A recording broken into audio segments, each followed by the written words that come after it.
পরীক্ষার আগের রাত্রে যে ভুল কখনোই করা যাবে না, ভুলেও করা যাবে না। তো সেটা হলো, তোমরা অনেকে হয়তো বা ভাববা যে আজকে সারা রাত পড়বো বা 12টা 1টা পর্যন্ত পড়বো, তাহলে আমার পড়াটাও ভালো হবে এবং আমি ভালোভাবে আর কি সবকিছু, যদি কিছু আমার বাকি থাকে তাহলে সেটা আমি পড়ে ফেলতে পারবো।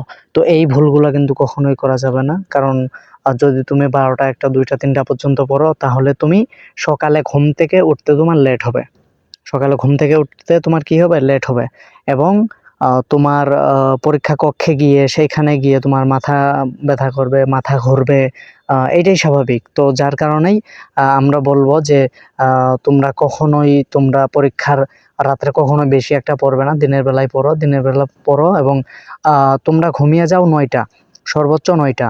এর বেশি তোমরা কি করবা না, এর বেশি তোমরা জাগবা না, কারণ তোমাদের ঘুমটা যখন পরিপূর্ণ হবে তখন তোমাদের শরীরটা ফ্রেশ লাগবে। সকালে ঘুম থেকে উঠে তুমি এমন এটা করতে পারো যে ফজরের সময় উঠলা বা ফজরের 1 ঘন্টা আগে উঠলা, উঠে তাহাজ্জুদ যদি পড়লা তো না হলে ফজরের নামাজটা পড়ে তারপর আবার তুমি পড়া কন্টিনিউ শুরু করে দিলা।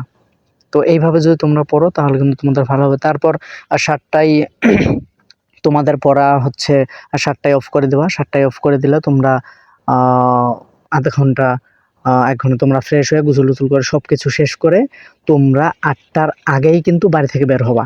8টার আগে বাড়ি থেকে বের হবা। এখন নোটিশ যেটা আমি তোমাদেরকে ভিডিওতে দিছি, তো সেই নোটিশে কিন্তু বলা আছে যে 8:30টায় তোমরা কিন্তু কি করবা, তোমাদের কিন্তু 8:30টায় কিন্তু তোমাদের পরীক্ষার যেখানে পরীক্ষা হবে পরীক্ষার কেন্দ্রে কিন্তু উপস্থিত থাকতে হবে। কেননা তোমরা জানো না যে তোমরা কখনো বোর্ড পরীক্ষা দেও নাই, তোমাদের সময় পরীক্ষা 5-এর পরীক্ষা বলো, পিএসসি 8-এর পরীক্ষা বলো, জিএসসি, এইগুলো কিছু ছিল না, যার কারণে তোমরা কিছুই কিন্তু জানো না। তো এই কারণে তোমরা সকাল সকাল যদি ঘুমিয়ে যাও, সকাল সকাল তোমরা উঠতে পারবা এবং ঘুম থেকে উঠলে তোমার শরীরটা ভালো থাকবে, তোমার সারাদিন কোনো ক্লান্তি থাকবে না।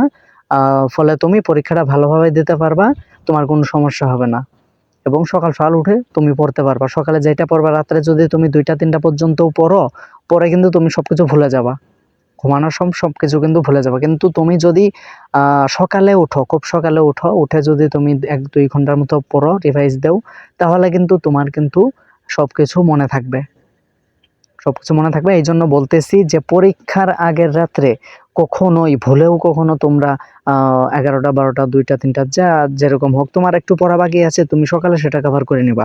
তো তুমি রাত্রে কিন্তু কোনোভাবেই তুমি পড়বা না ওরকম ভাবে।